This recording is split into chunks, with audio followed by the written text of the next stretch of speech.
Uma produção Domínio Público Audiolivros de Edgar Allan Poe.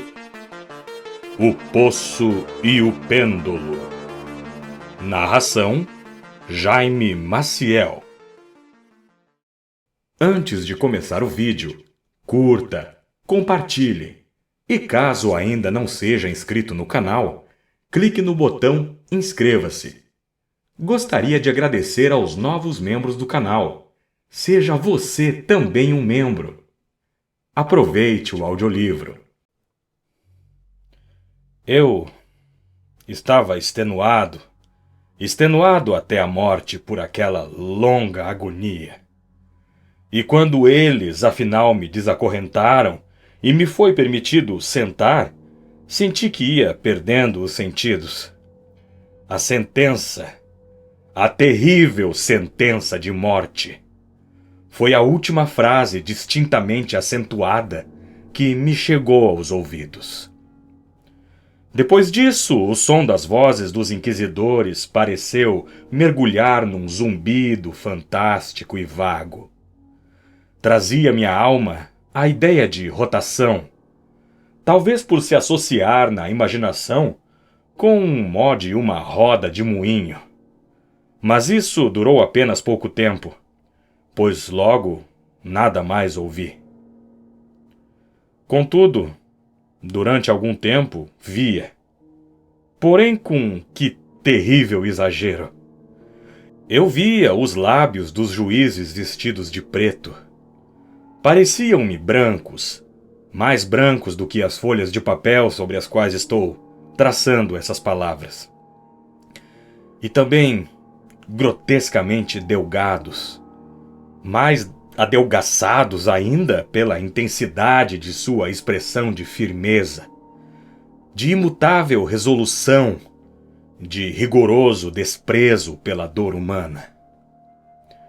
Eu via os decretos do que, para mim, representava o destino, saírem ainda daqueles lábios. Via-os torcerem-se com uma frase letal. Via-os articularem as sílabas do meu nome. E estremecia, por não ouvir som nenhum em seguida. Via também, durante alguns minutos de delirante horror, a ondulação leve e quase imperceptível dos panos negros que cobriam as paredes da sala. E depois, meu olhar caiu sobre as 7 grandes tochas em cima da mesa. A princípio, elas tomaram o aspecto da caridade e pareciam anjos brancos e esbeltos, que me deviam salvar. Mas depois, repentinamente, inundou-me o espírito uma náusea mais mortal e senti todas as fibras do meu corpo vibrarem, como se eu tivesse tocado o fio de uma pilha galvânica, enquanto os vultos angélicos se tornavam espectros insignificantes, com cabeças de chama, e via bem que deles não teria socorro. E então, introduziu-se na minha imaginação como rica nota musical a ideia do tranquilo repouso que deveria haver na sepultura. Essa ideia chegou doce e furtivamente, e parece ter se passado muito tempo até que pudesse ser completamente percebida. Mas no momento mesmo em que o meu espírito começava, enfim, a sentir propriamente e a acarinhar essa ideia, os vultos dos juízes desapareceram, como por mágica, da minha frente. As altas tochas se foram reduzindo a nada. Suas chamas se extinguiram por completo. O terror das trevas sobreveio. Todas as sensações pareceram dar um louco e precipitado mergulho, como se a alma se afundasse no Hades. E o universo não foi mais do que noite, silêncio e imobilidade. Eu tinha desmaiado. No entanto, não direi que havia perdido por completo a consciência. Não tentarei definir o que dela ainda permanecia, Nem mesmo procurarei descrevê-lo. Todavia, nem tudo estava perdido. No sono mais profundo, não, no delírio, não, no desmaio, não, na morte, não, nem mesmo no túmulo tudo está perdido. De outra forma, não haveria imortalidade para o homem. Ao despertar do mais profundo sono, quebramos a teia delgada de algum sonho. Entretanto, um segundo depois, por mais fraca que tenha sido essa teia, não nos lembramos de ter sonhado. No voltar de um desmaio à vida, há duas fases. A primeira é o sentimento da existência mental ou espiritual. A segunda, o sentimento da existência física. Parece provável que se, ao atingir a segunda fase, pudéssemos evocar as impressões da primeira, poderíamos encontrá-las ricas em recordações do abismo transposto. E esse abismo, que é? Como, pelo menos, distinguiremos suas sombras das sombras do túmulo? Mas se as impressões daquilo que denominei a primeira fase não são reevocadas à vontade, todavia, depois de longo intervalo não aparecem elas espontaneamente, enquanto indagamos maravilhados de onde poderiam ter vindo? Aquele que nunca desmaiou é quem não descobre palácios estranhos e rostos esquisitamente familiares em brasas ardentes. É quem não percebe a flutuar no meio do espaço as tristes visões que a maioria não pode distinguir. É quem não medita sobre o perfume de alguma flor desconhecida. É quem não tem o cérebro perturbado pelo mistério de alguma melodia que até então jamais lhe detivera a atenção. Entre as frequentes e intensas tentativas de recordar, entre as lutas encarniçadas para recolher alguns vestígios daquele estado de aparente aniquilamento no qual a minha alma havia mergulhado, momentos houve em que eu sonhava ser bem-sucedido. Houve períodos breves, bastante breves, em que evoquei as altas figuras que, arrebatando e carregando em silêncio recordações, a lúcida razão de uma época posterior me assegura se relacionarem apenas àquela condição de aparente inconsciência. Essas sombras de memória falam indistintamente para baixo,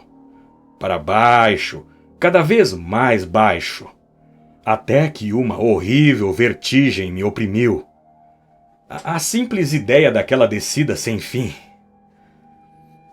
Falam-me também de um vago horror no coração por causa mesmo daquele sossego desnatural do coração. Depois sobrevém uma sensação de súbita imobilidade em todas as coisas, como se aqueles que me transportavam, cortejo espectral, houvessem ultrapassado na sua descida os limites do ilimitado e se houvessem detido, vencidos pelo extremo cansaço da tarefa. Depois disso, reevoco a monotonia e a umidade. E depois, tudo é loucura. A loucura de uma memória que se agita entre coisas repelentes. Bem de súbito, voltaram à minha alma o movimento e o som. O tumultuoso movimento do coração e aos meus ouvidos o rumor de suas pancadas. Depois, uma pausa em que tudo desaparece. Depois, novamente, o som, o movimento e o tato. Uma sensação formigante me invadindo o corpo. Depois, a simples consciência da existência, sem pensamento. Situação que durou muito tempo. Depois, bem de repente, o pensamento, e um terror arrepiante, e um esforço ardente de compreender meu verdadeiro estado. Depois, um forte desejo de recair na insensibilidade. Depois, uma precipitada revivescência da alma e um esforço bem-sucedido de mover-me. E agora, a plena lembrança do processo, dos juízes, dos panos negros, da sentença, do mal-estar, do desmaio. Por fim, inteiro esquecimento de tudo que se seguiu. De tudo que um dia mais tarde acurados esforços me habitaram a vagamente recordar. Até aqui não tinha aberto os olhos. Sentia que estava deitado de costas, desamarrado. Estendi a mão e ela caiu pesadamente sobre algo de úmido e duro. Deixei que ela ficasse alguns minutos, enquanto me esforçava por adivinhar onde poderia estar e o que me acontecera. Desejava ardentemente, mas não o ousava servir-me dos olhos. Receava o primeiro olhar para os objetos que me cercavam. Não que eu temesse olhar para coisas horríveis, mas porque empalidecia, temendo que nada houvesse para ver. Por fim, com selvagem desespero no coração, abri rapidamente os olhos. Meus piores pesadelos foram, então, confirmados. Cercava-me o negror da noite eterna. Fiz um esforço para respirar. A espessa escuridão parecia oprimir-me e sufocar-me. A atmosfera estava extraordinariamente confinada. Conservei-me ainda tranquilamente deitado, fazendo esforços para exercitar minha razão. Recordei os processos inquisitoriais e tentei, a partir desse ponto, deduzir minha verdadeira posição. A sentença fora pronunciada e me parecia que bem longo intervalo de tempo havia desde então decorrido. Contudo, nem por um instante supus que estivesse realmente morto. Tal suposição, a despeito do que lemos em romances, é completamente incompatível com a existência real. Mas onde estava eu? E em que situação me encontrava? Sabia que os condenados à morte pereciam ordinariamente em autos de fé e, se realizara um destes na mesma noite do dia do meu julgamento, tinha eu sido reenviado para o meu calabouço à espera da próxima execução, que só se realizaria daí a muitos meses? Vi logo que não podia ser isso. As vítimas haviam sido requisitadas imediatamente. Além disso, meu cárcere, como todas as celas dos condenados em Toledo, tinha assoalhos de pedra, e a luz não era inteiramente excluída. Uma terrível ideia lançou-me de súbito o sangue em torrentes ao coração, e durante breve tempo, mais uma vez, recaí no meu estado de insensibilidade. Voltando a mim, pus-me de pé num salto, tremendo convulsivamente em todas as fibras. Estendi desordenadamente os braços acima e em torno de mim, e em todas as direções. Não sentia nada. No entanto, temia dar um passo no receio de embater-me com as paredes de um túmulo. Transpirava por todos os poros e o suor se detinha em grossas bagas na minha fronte.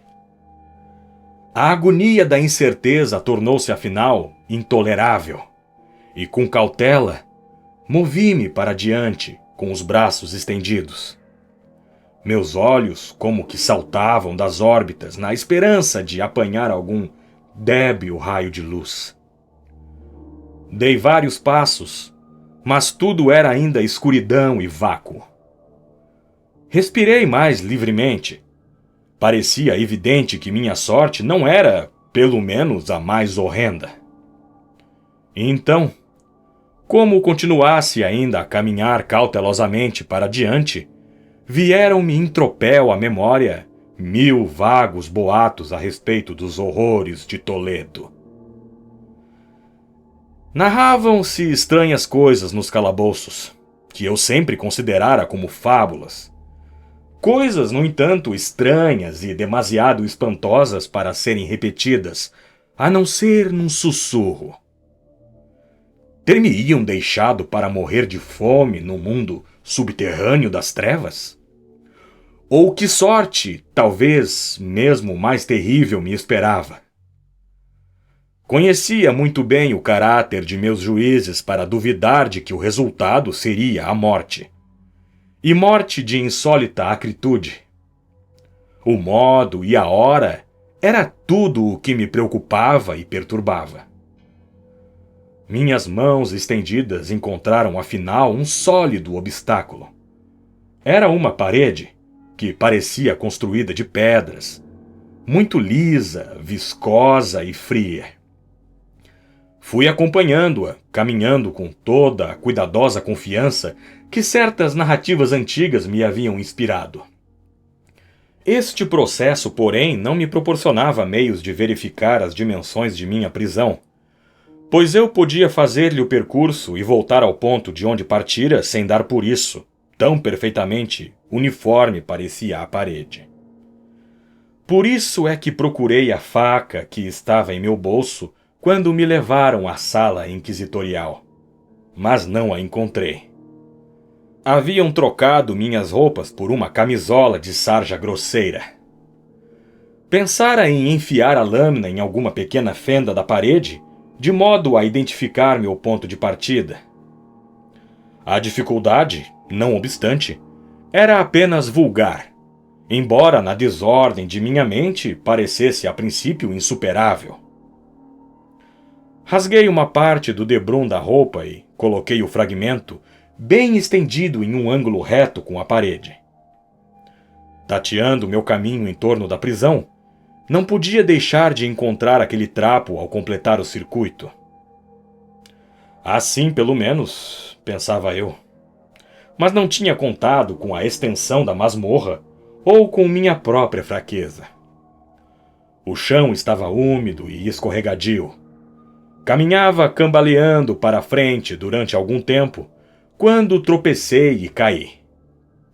Minha excessiva fadiga induziu-me a permanecer deitado, e logo o sono se apoderou de mim naquele estado. Ao despertar e estender um braço, achei ao meu lado um pão e uma bilha d'água. Estava demasiado exausto para refletir naquela circunstância, mas comi e bebi com avidez. Logo depois, recomecei minha volta em torno da prisão e, com bastante trabalho, cheguei afinal ao pedaço de sarja. Até o momento em que caí, havia contado 52 passos, e ao retomar meu caminho, contara 48 mais, até chegar ao trapo. Havia, pois, ao todo uns 100 passos.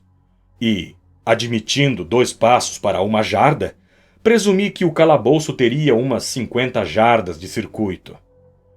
Encontrara, porém, muitos ângulos na parede, e desse modo não me era possível conjecturar qual fosse a forma do sepulcro, pois sepulcro não podia deixar eu de supor que era. Não tinha grande interesse, nem certamente esperança naquelas pesquisas, mas uma vaga curiosidade me impelia a continuá-las. Deixando a parede, resolvi atravessar a área do recinto. A princípio procedi com extrema cautela, pois o chão, embora parecesse de material sólido, era traiçoeiro e lodoso. Afinal, porém, tomei coragem e não hesitei em caminhar com firmeza, tentando atravessar em linha tão reta quanto possível. Havia avançado uns 10 a 12 passos dessa maneira, quando o resto do debrum rasgado de minha roupa se enroscou em minhas pernas. Pisei nele e caí violentamente de bruços. Na confusão que se seguiu à minha queda, não apreendi uma circunstância um tanto surpreendente que, contudo, poucos segundos depois, enquanto jazia ainda prostrado, reteve minha atenção. Era o seguinte: meu queixo pousava sobre o chão da prisão, mas meus lábios e a parte superior de minha cabeça, embora parecendo a menor elevação que o queixo, nada tocavam. Ao mesmo tempo, minha testa parecia banhada de um vapor viscoso e o cheiro característico de fungos podres subiu-me às narinas. Estendi o braço e estremeci ao descobrir que havia caído à beira de um poço circular, cuja extensão, sem dúvida, não tinha meios de medir no momento. Tateando a alvenaria, justamente abaixo da borda, consegui deslocar um pequeno fragmento e deixei-o cair dentro do abismo.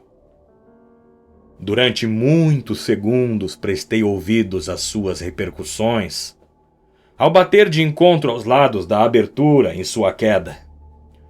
Por fim, ouvi um lúgubre mergulho na água, seguido de ruidosos ecos.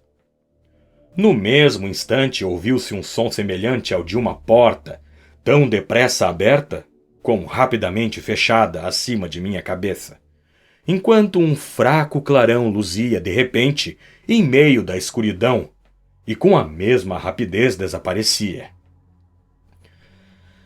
Vi claramente o destino que me fora preparado e congratulei-me com um acidente oportuno que me salvara.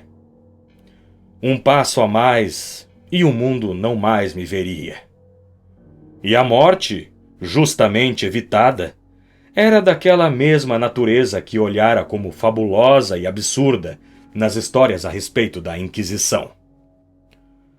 Para as vítimas de sua tirania, havia a escolha da morte com suas mais cruéis agonias físicas, ou da morte com suas mais abomináveis torturas morais.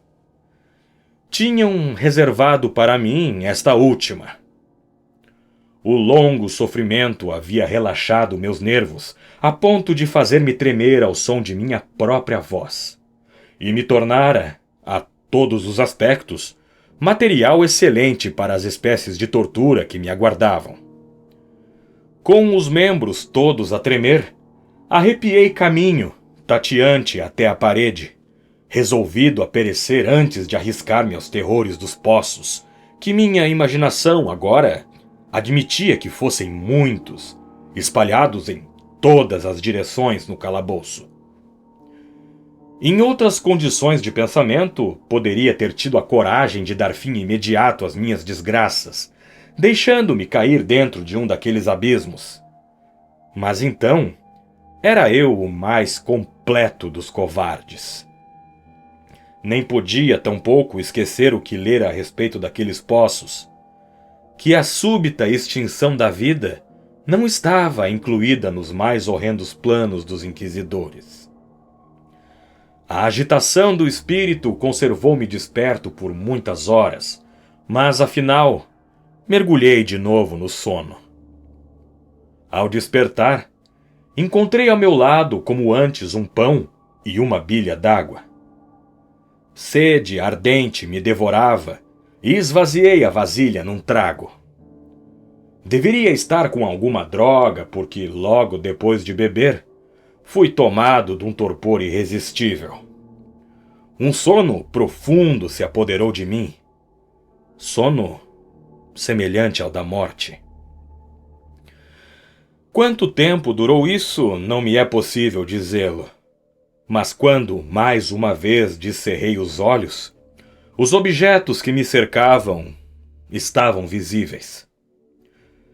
Graças a uma luz viva e sulfúrea, cuja origem não pude a princípio determinar, consegui verificar a extensão e o aspecto da prisão. Tinha me enganado grandemente a respeito de seu tamanho. Todo o circuito de suas paredes não excedia de 25 jardas. Durante alguns minutos, esse fato causou-me um mundo de inútil perturbação. Inútil, de fato, porquanto que coisas havia de menor importância nas terríveis circunstâncias que me cercavam que as simples dimensões de minha masmorra. Mas minha alma interessava-se com ardor por bagatelas, e ocupei-me em tentar explicar o erro que havia cometido nas minhas medidas. A verdade, afinal, jorrou luminosa. Na minha primeira tentativa de exploração, havia eu contado 52 passos, até o momento em que caí. Deveria achar-me então à distância de 1 passo ou 2 do pedaço da sarja. De fato, havia quase realizado o circuito da cava. Foi então que adormeci, e ao acordar, devo ter refeito o mesmo caminho, supondo assim que a volta da prisão era quase o duplo do que é na realidade. Minha confusão de espírito impediu-me de observar que começara minha volta com a parede à esquerda e a acabara com a parede à direita. Enganara-me também a respeito da forma do recinto. Ao tatear meu caminho, descobrira muitos ângulos e daí deduzia a ideia de grande irregularidade. Tão poderoso é o efeito da escuridão absoluta sobre alguém que desperta do letargo ou do sono. Os ângulos eram apenas os de umas poucas e ligeiras depressões ou nichos, a intervalos desiguais. A prisão era, em geral, quadrada. O que eu tinha tomado por alvenaria parecia agora ser ferro ou algum outro metal em imensas chapas, cujas suturas ou juntas causavam aquelas depressões. Toda a superfície daquele recinto metálico estava grosseiramente brochada com os horríveis e repulsivos emblemas a que a superstição sepulcral dos monges tem dado origem. Figuras de demônios em atitudes ameaçadoras, com formas de esqueletos e outras imagens mais realisticamente apavorantes, se espalhavam por todas as paredes, manchando-as. Observei que os contornos daqueles monstros eram bem recortados, mas que as cores pareciam desbotadas e borradas, por efeito talvez da atmosfera úmida. Notei então o chão, que era de pedra. No centro escancarava-se o poço circular, de cujas fauces havia eu escapado, mas era o único que se achava no calabouço. Vi tudo isso indistintamente e com bastante esforço, pois minha condição física tinha grandemente mudado durante meu sono. Encontrava-me agora de costas e bem espichado numa espécie de armação de madeira muito baixa. Estava firmemente amarrado a ela por uma comprida correia dupla. Enrolava-se em várias voltas em torno de meus membros e de meu corpo, deixando livre apenas a cabeça e o braço esquerdo, até o ponto apenas de poder, com excessivo esforço, suprir-me de comida em um prato de barro que jazia ao meu lado no chão. Vi com grande horror que a bilha d'água tinha sido retirada. Digo com grande horror porque intolerável sede me abrasava. Parecia ser intenção de meus perseguidores exacerbar essa sede, pois a comida do prato era uma carne fortemente temperada. Olhando para cima, examinei o forro de minha prisão. Tinha uns 30 ou 40 pés de altura e era do mesmo material das paredes laterais. Em um de seus painéis, uma figura bastante estranha absorveu-me toda a atenção. Era um retrato do tempo, tal como é comumente representado, exceto que, em lugar de uma foice, segurava ele aquilo que, ao primeiro olhar, supus ser o desenho de um imenso pêndulo, dos que vemos nos relógios antigos. Havia algo, porém, na aparência daquela máquina que me fez olhá-la mais atentamente. Enquanto olhava diretamente para ela, lá em cima, pois se achava bem por cima de mim, pareceu-me que se movia. Um instante depois vi isso confirmado. Seu balanço era curto e sem dúvida vagaroso. Estive a observá-lo alguns minutos, mais maravilhado que mesmo amedrontado. Cansado, afinal, de examinar-lhe o monótono movimento, voltei os olhos para os outros objetos que se achavam na cela. Leve rumor atraiu-me a atenção e, olhando para o chão, vi vários ratos enormes que por ali andavam. Haviam saído do poço que se achava bem à vista à minha direita. No mesmo instante, enquanto os observava, subiram aos bandos, apressados, com olhos vorazes, atraídos pelo cheiro da carne. Era-me preciso muito esforço e atenção para afugentá-los. Talvez houvesse passado uma meia hora, ou mesmo uma hora, pois só podia medir o tempo imperfeitamente, quando ergui de novo os olhos para o forro. O que vi, então, encheu-me de confusão e de espanto. O balanço do pêndulo tinha aumentado de quase 1 jarda de extensão. Como consequência natural, sua velocidade era também muito maior. Mas o que sobretudo me perturbou foi a ideia de que ele havia imperceptivelmente descido. Observava agora, com que horror é desnecessário dizer, que sua extremidade inferior era formada por uma crescente de aço cintilante, tendo cerca de 1 pé de comprimento de ponta a ponta. As pontas voltavam-se para cima e a borda de baixo era evidentemente afiada como a folha de uma navalha. Como uma navalha também, parecia pesado e maciço, estendendo-se para cima a partir do corte numa sólida e larga configuração. Estava ajustado a uma pesada haste de bronze, e o conjunto assoviava ao balançar-se no ar. Não pude duvidar por mais tempo da sorte para mim preparada pela habilidade monarcal em suas torturas. Minha descoberta do poço fora conhecida dos agentes da Inquisição. O poço cujos horrores tinham sido destinados para um rebelde tão audacioso como eu. O poço, figura do inferno, e considerado pela opinião pública como a última tule. A última tule foi o último refúgio pagão dos povos teutônicos, no extremo norte da terra. De todos os seus castigos. Pelo mais fortuito dos incidentes, tinha eu evitado a queda dentro do poço, e sabia que a surpresa ou armadilha da tortura formava parte importante de todo o fantástico daquelas mortes em masmorras.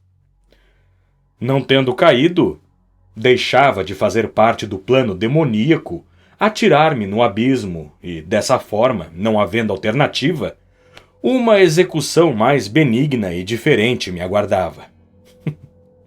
Mais benigna. Quase sorri na minha angústia quando pensei no uso de tal termo. De que me serve falar das longas, das infindáveis horas de horror mais que mortal, durante as quais contei as precipitadas oscilações da lâmina? Polegada a polegada, linha a linha, com uma descida somente apreciável a intervalos que pareciam séculos. Descia sempre, cada vez mais baixo, cada vez mais baixo. Dias se passaram. Pode ser que tenham se passado muitos dias, até que ele se balançasse tão perto de mim que me abanasse com seu sopro acre. O odor da lâmina afiada entrava-me pelas narinas. Roguei aos céus, fatiguei-os com minhas preces, para que mais rápida a lâmina descesse. Tornei-me freneticamente louco e forcejei por erguer-me contra o balanço da terrível cimitarra.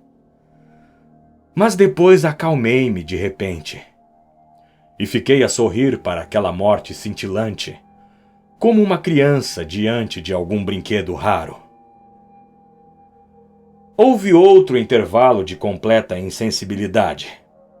Foi curto, pois, voltando de novo à vida, não notei descida perceptível no pêndulo.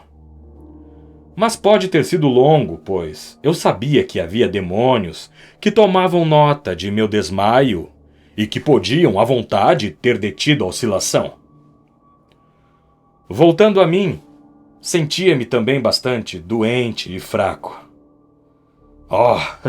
De maneira inexprimível.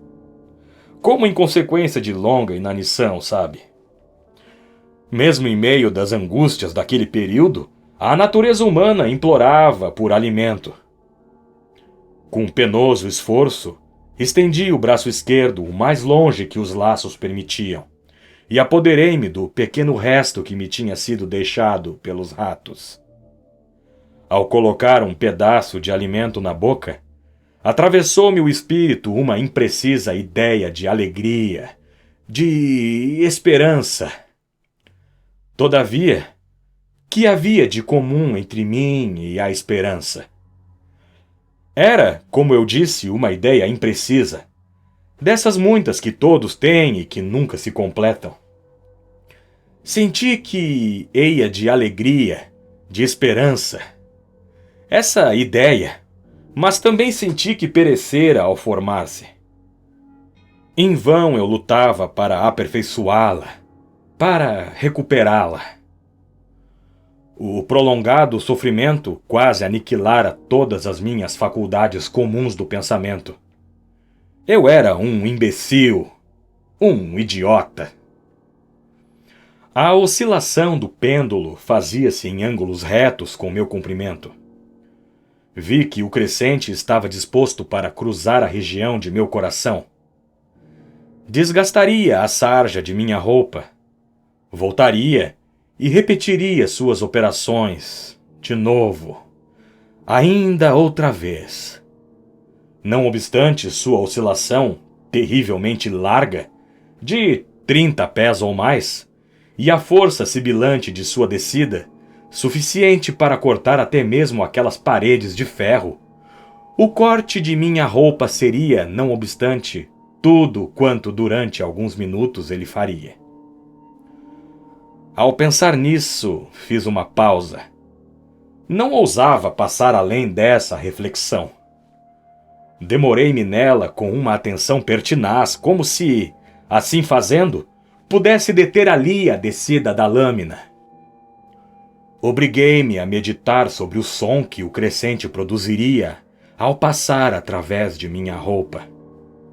Na característica e arrepiante sensação que a fricção do nano produz sobre os nervos. Meditava em todas essas bagatelas até me doerem os dentes. Mais baixo, cada vez mais baixo ele descia.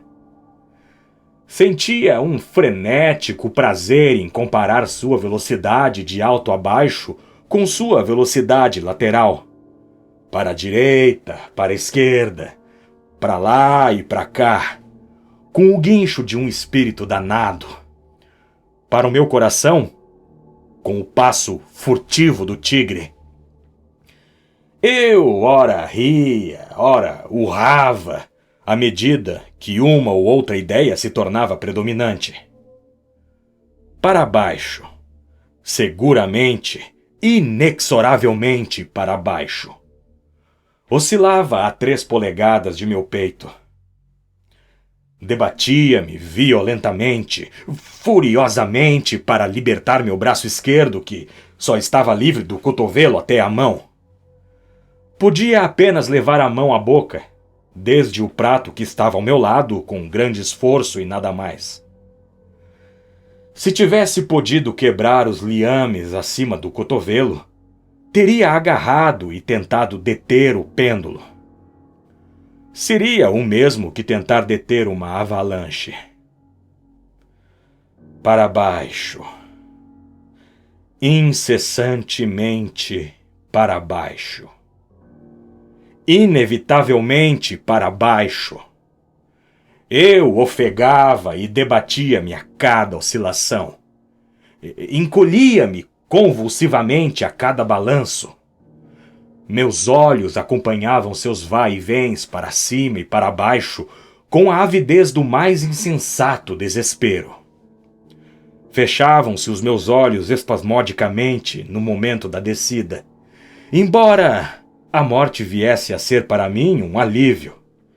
E que inexprimível alívio!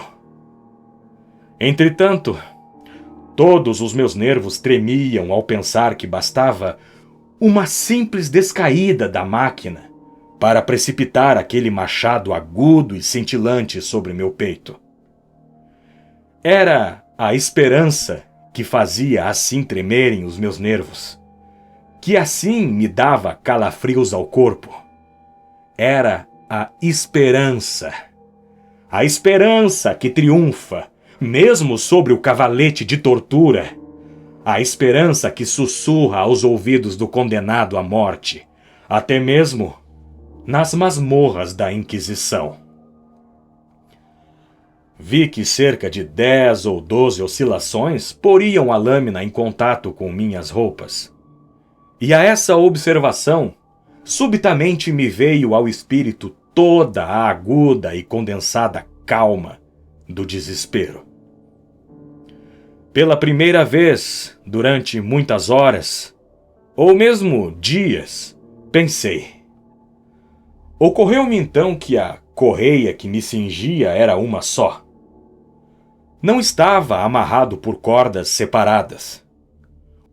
O primeiro atrito do crescente navalhete, com qualquer porção da correia, a cortaria, de modo que eu poderia depois desamarrar-me com a mão esquerda. Mas quão terrível era, nesse caso, a proximidade da lâmina! Quão mortal seria o resultado do mais leve movimento! Seria verossímil, aliás, que os esbirros do inquisidor não tivessem previsto e prevenido essa possibilidade? Seria provável que a correia cruzasse o meu peito no percurso do pêndulo? Receando ver frustrada minha fraca e, ao que parece, última esperança, elevei a cabeça o bastante para conseguir ver distintamente o meu peito. A correia envolvia meus membros e meu corpo, em todas as direções, exceto no cantinho do crescente assassino. Mal deixara cair a cabeça na sua posição primitiva, reluziu em meu espírito algo que eu não saberia melhor definir, senão como a metade informe daquela ideia de libertação, a que já aludi anteriormente, e da qual apenas a metade flutuava, de modo vago em meu cérebro ao levar a comida aos meus lábios abrasados. A ideia inteira estava agora presente, fraca, apenas razoável, apenas definida, mas, mesmo assim, inteira. Pus-me imediatamente a tentar executá-la com a nervosa energia do desespero. Durante muitas horas, a vizinhança imediata da baixa armação de madeira sobre a qual eu jazia estivera literalmente fervilhando de ratos. Eram ferozes, audaciosos, vorazes. Seus olhos vermelhos chispavam sobre mim, como se esperassem apenas uma parada de movimentos de minha parte para fazerem de mim sua presa. A que espécie de alimento, pensei eu, estão eles acostumados nesse poço? A despeito de todos os meus esforços para impedi-los, tinham devorado tudo, exceto um restinho do conteúdo do prato. Minha mão contraíra um hábito de vai e vem ou de balança em torno do prato, e afinal, a uniformidade inconsciente do movimento privou-o de seu efeito. Na sua voracidade, a bicharia frequentemente ferrava as agudas presas nos meus dedos. Com as migalhas da carne gordurosa e temperada que ainda restavam, esfreguei toda a correia até onde podia alcançar. Depois, erguendo a mão do chão, fiquei imóvel. sem respirar. A princípio, os vorazes animais se espantaram, terrificados com a mudança, com a cessação do movimento. Fugiram alarmados. Muitos regressaram ao poço. Mas isso foi só por um momento. Eu não contara em vão com sua voracidade. Observando que eu ficava sem mover-me, um ou dois dos mais audazes pularam sobre o cavalete e farejaram a correia. Parece que isso foi o sinal para uma corrida geral. Do poço precipitaram-se tropas frescas. Subiram pela madeira, correram sobre ela e saltaram a centenas por cima do meu corpo. Absolutamente não os perturbou o movimento cronométrico do pêndulo.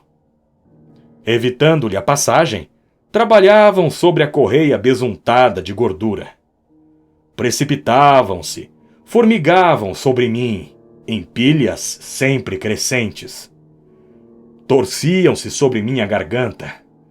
Seus lábios frios tocavam os meus. Eu estava semi-sufocado pelo peso dessa multidão. Um nojo para que o mundo não tem nome arfava-me o peito e me enregelava o coração com pesada viscosidade. Mais um minuto, porém, e compreendi que estaria terminada a operação. Claramente percebi o afrouxamento da correia. Sabia que, em mais de um lugar, ela deveria estar cortada. Com resolução sobre-humana, permaneci imóvel. Nem errara em meus cálculos, nem havia suportado tudo aquilo em vão. Afinal, senti que estava livre. A correia pendia de meu corpo em pedaços, mas o movimento do pêndulo já me comprimia o peito. Dividira a sarja de minha roupa, cortara a camisa por baixo. 2 vezes de novo oscilou e uma aguda sensação de dor atravessou todos os meus nervos. Mas chegara o momento de escapar-lhe. A um gesto de minha mão, meus libertadores precipitaram-se tumultuosamente em fuga. Com um movimento firme, prudente, oblíquo, encolhendo-me, abaixando-me, deslizei para fora dos laços da correia e do alcance da cimitarra. Por enquanto, ao menos, eu estava livre. Livre, e nas garras da Inquisição. Mal descera de meu cavalete de horror para o chão de pedra da prisão, o movimento da máquina infernal cessou, e vi que alguma força invisível a arrastava, suspendendo-a através do forro. O conhecimento desse fato me abateu desesperadamente. Cada movimento meu era, sem dúvida, vigiado. Livre! Eu apenas escapara de morrer numa forma de agonia para ser entregue a qualquer outra forma pior do que a morte. Com tal pensamento, girei os olhos nervosamente em volta sobre as paredes de aço que me circundavam. Qualquer coisa incomum, certa mudança que, a princípio, não pude perceber distintamente, era óbvio, se produzira no aposento. Durante vários minutos de sonhadora e tremente abstração, entreguei-me a vãs e desconexas conjecturas. Nesse período, certifiquei-me pela primeira vez da origem da luz sulfurosa, que iluminava aquela cela. Procedia de uma fenda de cerca de meia polegada de largura que se estendia completamente em volta da prisão, na base das paredes, as quais assim pareciam que de fato eram inteiramente afastadas do solo. Tentei, mas, sem dúvida inutilmente, olhar por essa abertura. Ao erguer-me da tentativa, o mistério da alteração do aposento revelou-se logo à minha inteligência. Eu observava que, embora os contornos das figuras nas paredes fossem suficientemente distintos, suas cores, contudo, pareciam manchadas e indecisas. Tais cores passaram a tomar, e a cada momento tomavam um brilho apavorante e mais intenso, que dava às espectrais e diabólicas imagens um aspecto capaz de fazer tremerem nervos, mesmo mais firmes que os meus. Olhos de demônio, de vivacidade selvagem e sinistra contemplavam-me, vindos de 1000 direções, onde antes nada fora visível, e cintilavam com o lívido clarão de um fogo que eu não podia forçar a imaginação a considerar como irreal. Irreal! Mesmo quando respirei, veio-me às narinas o bafo do vapor de ferro aquecido. Um odor sufocante espalhou-se pela prisão. Um fulgor mais profundo se fixava a cada instante nos olhos que contemplavam minhas agonias. Uma coloração sempre mais intensamente carmesim difundia-se sobre as horrendas pinturas de sangue. Ofeguei, esforcei-me para respirar. Não podia haver dúvida sobre os desígnios de meus atormentadores. Oh, os mais implacáveis, os mais demoníacos dos homens. Fugi do metal ardente para o centro da cela. Entre as ideias de destruição pelo fogo que impendia sobre mim, o pensamento do frescor do poço caiu em minha alma como um bálsamo. Atirei-me para suas hordas mortais. Lancei para o fundo os olhares ansiosos. O brilho do teto inflamado iluminava seus mais recônditos recessos. Contudo, por um momento desordenado, o espírito recusou-se a compreender a significação do que eu via. Afinal, obriguei-o a compreender. Lutei para que isso penetrasse em minha alma. E isso se agravou em brasa na minha mente trêmula. Oh, ter uma voz para falar. Oh, horror! Qualquer horror, menos esse. Com um grito, fugi da margem e sepultei a face nas mãos, chorando amargamente. O calor aumentava com rapidez e ainda uma vez olhei para cima a tiritar como num acesso de febre. Segunda alteração se verificara na cela. E agora a mudança era evidentemente na forma. Como antes, foi em vão que tentei, a princípio, perceber ou compreender o que ocorria. Mas não fui deixado em dúvida há muito tempo. A vingança inquisitorial fora apressada pela minha dupla fuga a ela. E não havia mais meio de perder tempo com o rei dos terrores. O quarto fora quadrado. Eu notava que 2 de seus ângulos de ferro eram agora agudos, e 2, em consequência, obtusos. A terrível diferença velozmente aumentava, com um grande rugido, ou um gemido surdo. Em um instante o aposento trocara sua forma pela de um losango.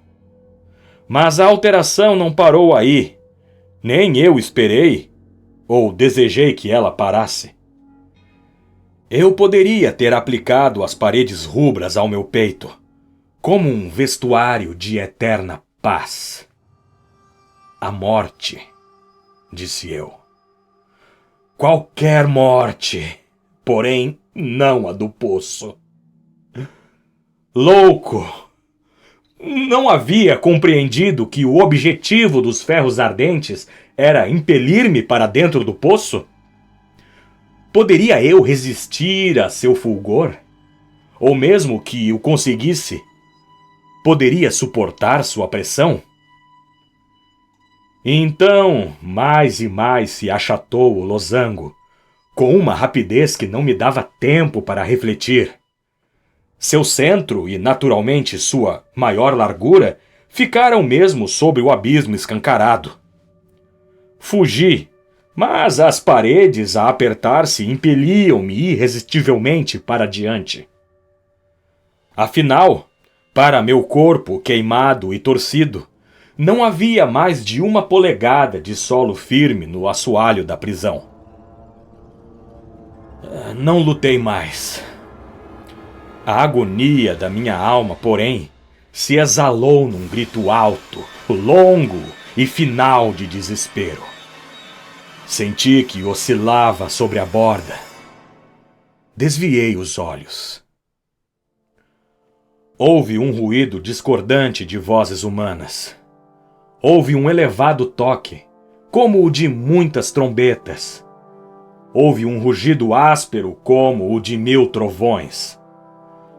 Precipitadamente, recuaram as paredes em brasa.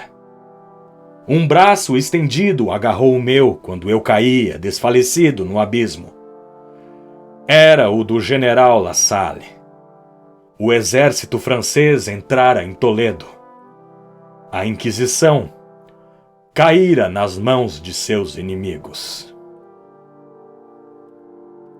Fim.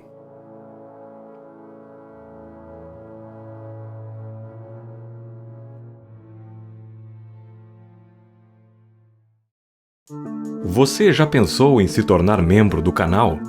Fazendo isso, você estará ajudando o canal a crescer e alcançar mais pessoas apaixonadas por audiolivros. Outra forma de contribuir é clicando no botão Valeu, abaixo deste vídeo. Você pode nos ajudar com qualquer valor e contribuir diretamente para a melhoria do canal. Cada doação é extremamente valiosa e nos ajuda a investir em equipamentos melhores, produzir mais conteúdo e continuar trazendo audiolivros de qualidade para você. Não deixe de visitar nosso website dominiopublicoaudiolivros.com.br para ficar por dentro das novidades do canal. Siga-nos também no Instagram e Facebook para conteúdo exclusivo. Obrigado pela sua audiência. Nos vemos no próximo vídeo, aqui no canal Domínio Público Audiolivros.